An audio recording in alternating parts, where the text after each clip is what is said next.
পর্যায়ে আপনাদের সামনে গুরুত্বপূর্ণ দিনে যদি আরেকটি আল্লাহু আকবার যদি খেলাফতের দায়িত্ব করবে আপনারা যেখানে আগে প্রবেশ করবেন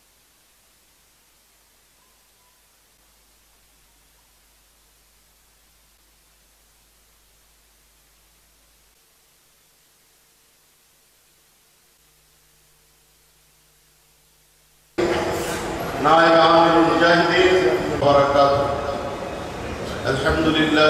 যদি হিসাব করেন এই দেশটা বৃদ্ধাঙ্গুলের ছাপসহ সই রাষ্ট্রপ্রধান বলছিল আপনার এটাকে সর্বস্তরের মানুষ সময় এসেছে, পরিবেশ এসেছে। আল্লাহ রাব্বুল আলামিন আপনাকে হাসিনারি পতন হয় নাই। দখলবাজ চাঁদাবাজকে সরিয়ে জনগণ দ্বিতীয় কোনো চাঁদাবাজকে দেশে দেখতে চায় না, ক্ষমতা দেখতে চায় না। আর ইসলামী আন্দোলন বাংলাদেশ তো এর বিরুদ্ধে লড়ছে। ইসলামী আন্দোলন বাংলাদেশের মূল নীতি আদর্শই হলো যারা আজকে চাঁদাবাজি করতেছে, লুট করতেছে, দুর্নীতি করতেছে, চুরি করতেছে, ডাকাতি করতেছে, এদেরকে হটিয়ে নীতি আদর্শবান শাসক বসাবাই তো ইসলামী আন্দোলনের মূল লক্ষ্য এবং উদ্দেশ্য।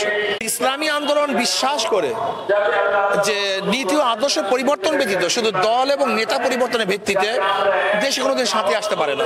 আমাদের দলের একটু লোকই নেই, যদি কেউ থাকে সে ইসলামী আন্দোলনের লোকই না, এমনিতেই বের হয়ে যাবে এবং পানিশমেন্ট হবে। এটা আমাদের নীতি আদর্শেরই খেলাফ। দেখেন, শুধু ইসলাম দেশ মানবতা, ইসলাম দেশ মানবতার এই তিন মূল নীতিকে সামনে রেখে যারা আমাদের সাথে যোগ করতেছে আমরা তাদের সাথে যোগ করব।